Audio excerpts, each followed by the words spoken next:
Hi. അപ്പോൾ next question പറയുന്നത് serialize and deserialize binary tree. Okay, so problem statement വായിക്കാം. Implement an algorithm to serialize and deserialize a binary tree. Serialization is the process of converting an in-memory structure into sequence of bits so that it can be stored or sent across a network to be reconstructed later in another computer environment.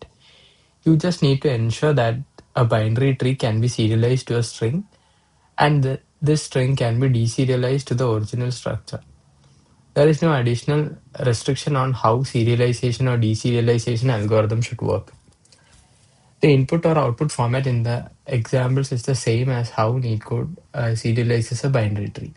You do not need to necessarily follow this format. Okay, so അപ്പോൾ നമുക്കൊരു tree തന്നിട്ടുണ്ട്, നമുക്ക് അതിനെ serialise ചെയ്യണം, എന്നിട്ട് അതിനെ ഡീസീരിയലൈസ് ചെയ്ത് ആ ട്രീ തന്നെ നമുക്ക് കിട്ടുകയും വേണം. ഓക്കെ, നമ്മൾ പ്രീവിയസ്ലി ട്രീയുടെ ഒരു ക്വസ്റ്റിൽ തന്നെ ഒരു സീരിയലൈസേഷൻ നമ്മൾ കണ്ടായിരുന്നു, ട്രീനെ എങ്ങനെ സീരിയലൈസ് ചെയ്യണം എന്നുള്ളത്. അപ്പോൾ ആ ഒരു സെയിം പാറ്റേണിൽ തന്നെയാണ് നമ്മൾ ഇവിടെ സീരിയലൈസ് ചെയ്യാൻ പോകുന്നത്. ആൻഡ് നമ്മൾ അതിനെ ആ സീരിയലൈസ് ചെയ്ത ആ സ്ട്രിങ്ങിനെ തിരിച്ച് ഡീകോഡ് ചെയ്ത് നമ്മൾ ട്രീ ബിൽഡ് ചെയ്യാനാണ് പോകുന്നത്. ഓക്കെ, നമുക്ക് ഈ ക്വസ്റ്റ്യൻ ഒന്ന് സോൾവ് ചെയ്യാം, എന്നിട്ട് നമുക്ക് ഇത് എങ്ങനെയാണ് പോകുന്നതെന്ന് നോക്കാം. ഓക്കെ, സോ നമുക്ക് സീരിയലൈസ് ചെയ്യാൻ വേണ്ടി നമുക്ക് ഏതെങ്കിലും ഒരു ട്രാവേഴ്സിൽ വെച്ച് ട്രീയിൽ കൂടെ ട്രാവേഴ്സ് ചെയ്യുക ആൻഡ് ഒരു ഹാഷ് ക്രിയേറ്റ് ചെയ്യുക, അല്ലെങ്കിൽ ഒരു സ്ട്രിങ് പോലെ ഒരു ഹാഷ് ക്രിയേറ്റ് ചെയ്യുക. കണ്ടോ, നമുക്ക് സീരിയലൈസിന് ഒരു ഇൻപുട്ടായിട്ട് ട്രീ നോഡാണ് തന്നിരിക്കുന്നത്, ഔട്ട്പുട്ടായിട്ട് നമ്മളൊരു സ്ട്രിങ് ആണ് റിട്ടേൺ ചെയ്യേണ്ടത്. ഓക്കെ, അപ്പോൾ നമുക്ക് ആദ്യം DFS വെച്ചിട്ട് ട്രീയിൽ കൂടെ ട്രാവേഴ്സ് ചെയ്യാം, എന്നിട്ട് നമുക്ക് സ്ട്രിങ് ജനറേറ്റ് ചെയ്യാം. ഓക്കെ, അപ്പോൾ നമുക്കൊരു DFS ഫംഗ്ഷൻ വേണം. ഓക്കെ, ഒരു DFS ഫംഗ്ഷൻ ആൻഡ് അത് കറണ്ട് നോഡ് എടുക്കുന്നു. ആൻഡ് നമുക്ക് ഈ DFS ഫംഗ്ഷൻ റൂട്ട് വെച്ച് വിളിക്കാം. ആൻഡ് നമുക്ക് ഒരു ഹാഷ് സ്ട്രിങ് വയ്ക്കാം. അപ്പോൾ ലെറ്റ് ഹാഷ്, അത് ഇനിഷ്യലി ഒരു empty സ്ട്രിങ് ആയിട്ട് നമുക്ക് വെക്കാം. ഓക്കെ, അത് കഴിഞ്ഞിട്ട് നമുക്ക് DFS വിളിക്കണം. അപ്പോൾ ലെഫ്റ്റ് സബ് ട്രീയിലോട്ട് പോവുകയാണ്, DFS of current dot left എന്നായിരിക്കും. Similarly DFS of current dot right sub ട്രീയിലത്തേക്ക് വേണ്ടിയായിരിക്കും. ആൻഡ് നള്ള് വരുന്ന കേസിൽ വരുമ്പോഴത്തേക്ക് കറണ്ട് നള്ളാവാൻ ഉള്ളൊരു കേസ് നമ്മൾ ഹാൻഡിൽ ചെയ്യണം. And current dot value. Okay, ഇതാണ് DFSന്റെ ഇനിഷ്യൽ ഒരു ടെംപ്ലേറ്റ് എന്ന് പറയുന്നത്. ഓക്കെ, നമ്മൾ എല്ലാ കേസസും ഹാൻഡിൽ ചെയ്യണം. അപ്പോൾ നള്ളായിരിക്കുമുള്ള കേസ് എന്തായിരിക്കും വരുന്നത്, നമുക്ക് ഹാഷ് സ്ട്രിങ്ങിലോട്ട് നമ്മൾ നള്ളിന് വേണ്ടി നമുക്ക് ഒരു n എന്ന് പറഞ്ഞിട്ടൊരു സ്ട്രിങ് വെച്ച് നമുക്ക് നള്ള് ഡിഫൈൻ ചെയ്യാം. ഓക്കെ, അപ്പോൾ ഹാഷ് സ്ട്രിങ് എന്ന് പറയുന്നത് ഈ ഹാഷ് സ്ട്രിങ്ങിലോട്ട് നമ്മൾ n എന്ന് പറഞ്ഞ് നമുക്കൊരു സ്ട്രിങ്ങും ഒരു ഹൈഫണ് ചേർക്കുക. ഇത് നമുക്ക് ഔട്ട്പുട്ട് എടുക്കുമ്പോൾ നമുക്ക് മനസ്സിലായി എന്തുകൊണ്ടാണ് ഇങ്ങനെ എന്നുള്ള. ഓരോ ഈ കറണ്ട് ഡോട്ട് വാല്യൂ വരുമ്പോഴേ നമ്മൾ ഈ ഒരു ഹൈഫൺ വെച്ചായിരിക്കും ഇതിനെ സെപ്പറേറ്റ് ചെയ്യുന്നത്.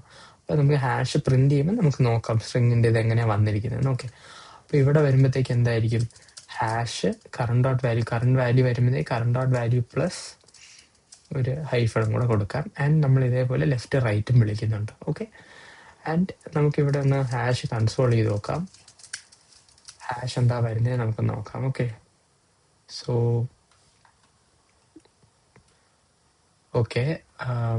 cannot read properties of null, reading value. Okay, നമുക്കിവിടെ ഒരു റിട്ടേൺ ചെയ്യാത്തതുകൊണ്ടുള്ളൊരു ഇഷ്യൂ ആണ്. ഓക്കെ, ഇപ്പോൾ ഇത് നോക്കുവാണെങ്കിൽ ഇതാണ് നമുക്ക് കിട്ടിയൊരു ഹാഷ് സ്ട്രിങ് എന്ന് പറയുന്നത് അല്ലേ. അപ്പം നമ്മൾ ഇപ്പോൾ എന്താണ് ചെയ്തതെന്ന് വെച്ചാൽ നമ്മൾ ഈ ഒരു കിട്ടിയ ട്രീനെ നമ്മൾ ഈ ഒരു രീതിയിൽ നമ്മൾ സ്ട്രിങ്ങിഫൈ ചെയ്തു. അപ്പോൾ ഇവിടെ എന്താ സംഭവിച്ചത്, നമ്മൾ DFS ചെയ്യുമ്പോൾ നമുക്കറിയാം, നമ്മൾ ഇവിടെ നോക്കുവാണെങ്കിൽ DFSൽ നമ്മൾ പ്രീ ഓർഡർ ട്രാവേഴ്സിൽ വെച്ചിട്ടാണ് DFS ചെയ്തിരിക്കുന്നത്.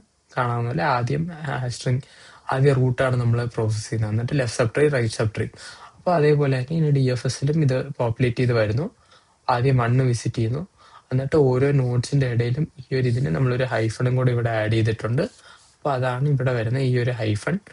അപ്പോൾ 1 കഴിഞ്ഞിട്ട് പിന്നെ ഒരു ഹൈഫൺ ആഡ് ആവുന്നുണ്ട്. അത് കഴിഞ്ഞിട്ട് നെക്സ്റ്റ് ലെഫ്റ്റിലോട്ടുള്ള സബ് ട്രീ 2 കഴിഞ്ഞിട്ട് വീണ്ടും ഒരു ഹൈഫൺ ആഡ് ആവുന്നുണ്ട്. അത് കഴിഞ്ഞിട്ട് ഇവിടെ 2 നള്ളാണുള്ളത്. നമ്മൾ സ്ട്രിങ് സീരിയലൈസ് ചെയ്യുമ്പോൾ ഈ നൾസും കൂടെ നമ്മൾ ഹാൻഡിൽ ചെയ്യണം. അപ്പോൾ ഇവിടെയുള്ള 2 നള്ള് ഹാൻഡിൽ ചെയ്യണം, ഇവിടുത്തെ നള്ള് ഹാൻഡിൽ ചെയ്യണം. അതുകൊണ്ടാണ് ഈ 2 കഴിഞ്ഞിട്ട് 2 നള്ള് വരുന്നത്. അതേപോലെ 4 കഴിഞ്ഞിട്ട് 2 നള്ള്, 5 കഴിഞ്ഞിട്ട് 2 നള്ള് വരുന്നത്. എല്ലാം ഹൈഫൺ വെച്ച് സെപ്പറേറ്റഡ് ആണ്. ഓക്കെ, സോ അതാണ് നമ്മുടെ ഈ ഒരു ഹാഷ് സ്ട്രിങ്ങിന്റെ ഒരു കേസ് എന്ന് പറയുന്നത്. നമ്മൾ സീരിയലൈസ് ചെയ്തിരിക്കുന്നത് അങ്ങനെയാണ്. ഓക്കെ, ഇനി നമ്മളിത് സീരിയലൈസ് ചെയ്തു ആൻഡ് നമുക്കിനി ഇത് റിട്ടേൺ ചെയ്യണം. അപ്പോൾ ഇത് റിട്ടേൺ ചെയ്യാൻ വേണ്ടി നമുക്ക് എന്താ ചെയ്യേണ്ടതെന്ന് വെച്ചാൽ നമുക്ക് ഈ ഹാഷിൽ നമുക്ക് റിട്ടേൺ ചെയ്യാം.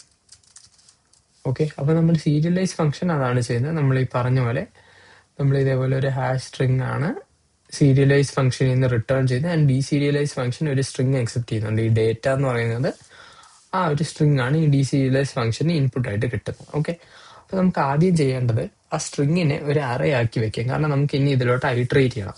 ഒരു സ്ട്രിങ്ങിൽ കൂടെ ഐട്രേറ്റ് ചെയ്യുന്നതിനെക്കാട്ടിലും ഈസിയർ എന്ന് പറയുന്നത് ഒരു അറേയിൽ കൂടെ ഐട്രേറ്റ് ചെയ്യാനുള്ളത്. സോ നമ്മൾ എന്താ ചെയ്യുന്നതെന്ന് പറയുന്നത് നമുക്ക് ഒരു അറേ വെക്കാം. അറേ എന്ന് പറയുന്നത് ഈ ഡേറ്റ, അതായത് ആ കിട്ടിയ സ്ട്രിങ്ങിനെ നമുക്ക് സ്പ്ലിറ്റ് ചെയ്യാം. എങ്ങനെ സ്പ്ലിറ്റ് ചെയ്യാന്ന് വെച്ചാൽ നമ്മൾ അതിനാണ് ആ ഒരു ഡീലിമിറ്റർ പോലെ അല്ലെങ്കിൽ ആ ഒരു സെപ്പറേറ്റർ പോലെ ഒരു ഹൈഫൺ ഇട്ടത്. അപ്പോൾ എല്ലാ അറേയിലെ എലിമെന്റ്സ് ആയിട്ട് നമുക്ക് കിട്ടും. നമ്മുടെ ആ ഒരു ഹൈഫണിനെ നമുക്ക് ഇവിടെ ആഡ് ചെയ്യാം. അറേ ഒന്ന് കൺസോൾ ചെയ്ത് നോക്കാം നമുക്ക് എന്താ കിട്ടുന്നതെന്ന്. ഓക്കെ, സോ അറേ ഇപ്പം നോക്കുവാണെങ്കിൽ നമ്മൾ നേരത്തെ ഉണ്ടായിരുന്ന ഹൈഫൺസ് എല്ലാം മാറിയിട്ട് ഇപ്പോൾ 1 2 പിന്നെ നൾ 3 4 അങ്ങനെ നമുക്ക് ഇതിൻ്റെ ഒരു പ്രീ ഓർഡർ ട്രാവേഴ്സലുള്ള രീതിയിലുള്ള ഒരു അറേയാണ് നമുക്ക് കിട്ടിയിരിക്കുന്നത്. നമുക്ക് ഇത് വെച്ചിട്ട് ഇനി നേരെ ഓരോ വാല്യൂസും വരുന്ന അനുസരിച്ച് നമുക്ക് ട്രീ ബിൽഡ് ചെയ്യാം. ഓക്കെ, അപ്പോൾ നമുക്ക് ഇനി ട്രീ എങ്ങനെ ബിൽഡ് ചെയ്യാം എന്നുള്ളത് നോക്കാം. അപ്പോൾ അതിന് നമുക്ക് എന്താ ചെയ്യേണ്ടതെന്ന് വെച്ചാൽ നമ്മൾ വേറൊരു ഫംഗ്ഷൻ എഴുതുക. ബിൽഡ് ട്രീ എന്ന് പറഞ്ഞാൽ ഒരു റിക്കേഴ്സീവ്ലി ആണ് നമ്മൾ ട്രീ ബിൽഡ് ചെയ്യാൻ പോകുന്നത്. അതുകൊണ്ട് എന്ത് പേര് കൊടുത്താലും നമ്മളൊരു ഫംഗ്ഷൻ എടുക്കുന്നു. അതിനിപ്പോൾ പാരാമീറ്റേഴ്സ് ഒന്നും പാസ് ചെയ്യുന്നില്ല, കാരണം നമുക്ക് ഈ ഫംഗ്ഷൻ്റെ അകത്ത് തന്നെ എല്ലാം ഉണ്ട്. നമ്മൾ ആ ഫംഗ്ഷൻ വിളിക്കുന്നു. ഓക്കെ, ബിൽഡ് ട്രീ എന്ന് പറഞ്ഞിട്ട് നമ്മളൊരു ഫംഗ്ഷൻ വിളിക്കുന്നു. അപ്പോൾ ഇതെന്താ ചെയ്യേണ്ടതെന്ന് വെച്ചാൽ നമുക്ക് ഈ അറേയിൽ കൂടെ ഓരോന്നിനെ ഐട്രേറ്റ് ചെയ്യണം. അപ്പോൾ നമുക്കൊരു ഇൻഡെക്സും വെക്കാം. ഓക്കെ, ഇൻഡെക്സ് ഇനിഷ്യലി 0 വെക്കാം. എന്നിട്ട് നമുക്ക് ഇനിഷ്യലി റൂട്ടാണ് നമുക്ക് വേണ്ടത്. അപ്പോൾ റൂട്ട് എന്തായിരിക്കും? റൂട്ട് നമുക്ക് ന്യൂ ട്രീ നോഡാണെന്ന് അറിയാം. നമുക്ക് ട്രീ നോഡാണ് ഇവിടെ ഓരോന്നും, ഓരോ നോഡും ട്രീ നോഡ് എന്ന് പറയുന്ന ഒരു ക്ലാസ് വെച്ചിട്ടാണ് ഇവിടെ ഡിഫൈൻ ചെയ്തിരിക്കുന്നത്. എന്നിട്ട് അതിന് നമുക്ക് വാല്യൂ പാസ് ചെയ്ത് കൊടുക്കണം. ഓക്കെ, അപ്പോൾ നമുക്ക് new tree node of array of IDX and IDX ++ എന്ന് കൊടുക്കാം. അപ്പോൾ നെക്സ്റ്റ് കോളിൽ വരുമ്പോഴത്തേക്ക് അത് +1 ആവും.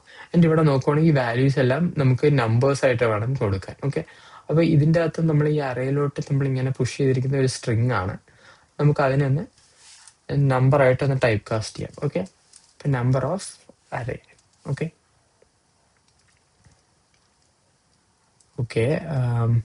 ഒരു ഫോർമാറ്റിംഗ് ഇഷ്യൂ.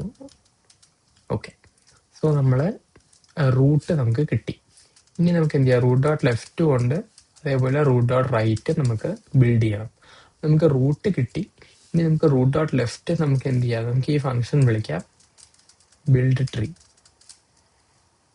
ഓക്കെ, സിമിലർലി നമുക്ക് ഈ ഒരു ഫംഗ്ഷൻ തന്നെ വിളിച്ച് ബിൽഡ് ട്രീ വിളിച്ചിട്ട് root.right നമുക്ക് വിളിച്ച് നമുക്ക് ഈ ട്രീ ബിൽഡ് ചെയ്യാൻ പറ്റും. അതായത് root.left വിളിക്കുമ്പോൾ ഈ ട്രീ ബിൽഡായി വരുന്നു, അതേപോലെ തന്നെ റൈറ്റ് വിളിക്കുമ്പോഴും വരും. അതായത് നമുക്ക് ഇനി ഹാൻഡിൽ ചെയ്യാനുള്ളത് ഇതിൻ്റെ ബേസ് കേസാണ്. അപ്പം എന്ത് ചെയ്യണം? ഇഫ് റൂട്ട് നള്ളാവുന്ന എപ്പോഴാണ്? നമ്മൾ n എന്ന് പറയുന്ന സ്ട്രിങ് ആണ് ഇവിടെ നമ്മൾ കൊടുത്തത്. നൾ കേസിന് നമ്മൾ n ആണ് കൊടുത്തത്. നമുക്ക് എന്ത് ചെയ്യാം? ഈ റൂട്ട് ഏതെങ്കിലും കേസിൽ, റൂട്ടല്ല, ഈ നമ്മൾ പാസ് ചെയ്ത അറേ അല്ലേ, അറേന്നാണ് നമ്മൾ ഇത് ഐട്രേറ്റ് ചെയ്തിരുന്നത്. അപ്പോൾ അറേ ഓഫ് ഇൻഡെക്സ് ഏതെങ്കിലും ഒരു കേസിൽ നമുക്ക് ഈ ഒരു n കിട്ടുവാണെങ്കിൽ നമുക്ക് നള്ളിന് വേണ്ടി നമുക്കൊന്നും ചെയ്യാനില്ല, ട്രീയിലൊന്നും പ്രിന്റ് ചെയ്യാനില്ല. നമുക്ക് ജസ്റ്റ് അതിൻ്റെ ഇൻഡെക്സ് വേരിയബിൾ ഇൻക്രിമെന്റ് ചെയ്യണം ആൻഡ് നമുക്ക് റിട്ടേൺ ചെയ്യാം. ഓക്കെ, ആൻഡ് റിട്ടേൺ നമുക്ക് എന്ത് ചെയ്യണം? റിട്ടേൺ നള്ളാണ് കൊടുക്കേണ്ടത്. നള്ളായതുകൊണ്ട് നള്ള് റിട്ടേൺ ചെയ്യാം. ഓക്കെ, അപ്പോൾ അതാണ് ഇത് ബിൽഡ് ചെയ്യാനുള്ളൊരിത്. ആൻഡ് നമ്മളിവിടെ ലാസ്റ്റ് റൂട്ട് റിട്ടേണും ചെയ്യാം ബിൽഡ് ചെയ്ത് കഴിയുമ്പോൾ. ഓക്കെ, ആൻഡ് നമുക്ക് ഇതിൻ്റെ ഈ ഫംഗ്ഷനും റിട്ടേൺ ഇങ്ങനെ കൊടുക്കാം. അപ്പോൾ റൂട്ട് നമുക്ക് റിട്ടേൺ ചെയ്യാൻ പറ്റും. റൺ ചെയ്ത് നോക്കാം. ഓക്കെ, ആൻഡ് സബ്മിറ്റ് ചെയ്ത് നോക്കാം. ഓക്കെ, സബ്മിറ്റ് ആയിട്ടുണ്ട്. എനിക്ക് ലീഡ് കോഡ് പ്ലാറ്റ്ഫോമിൽ എന്തോ ഒരു ഇഷ്യൂ ഉണ്ടായിരുന്നു കോഡ് സബ്മിറ്റ് ചെയ്യുമ്പോൾ. അതുകൊണ്ടാണ് ഞാൻ ഈ നീറ്റ് കോഡിൻ്റെ പ്ലാറ്റ്ഫോമിൽ തന്നെ സബ്മിറ്റ് ചെയ്തത്. ഓക്കെ. സോ ഇതിന്റെ കോഡിന് ഇത് ഡ്രൈ റൺ ചെയ്യാനും വലിയ പ്രത്യേകത ഒന്നുമില്ല ഇതില്. നമ്മൾ നേരത്തെ ചെയ്തിട്ടുള്ള DFSന്റെ അതേ ഡ്രൈ റൺ തന്നെയാണ്. നമ്മൾ റൂട്ടിൽ നിന്ന് സ്റ്റാർട്ട് ചെയ്യുന്നു, റൂട്ടിൽ നിന്ന് ലെഫ്റ്റ് പോകുന്നു. പ്രീ ഓർഡർ ആയതുകൊണ്ട് റൂട്ട് ലെഫ്റ്റ് റൈറ്റ് ആയിട്ട് ഓരോന്നോരോന്നായിട്ട് ബിൽഡ് ചെയ്ത് പോകുന്നു ഇതിനെ. എന്നിട്ട് നമ്മൾ ആ ഫൈനൽ റൂട്ടിന് നമ്മൾ റിട്ടേൺ ചെയ്യുന്നു. ഓക്കെ, അങ്ങനെ നമ്മൾ ഒരു ട്രീ കിട്ടുവാണെങ്കിൽ നമ്മൾ അതിനെ എൻകോഡ് ചെയ്ത് അയക്കുന്നു.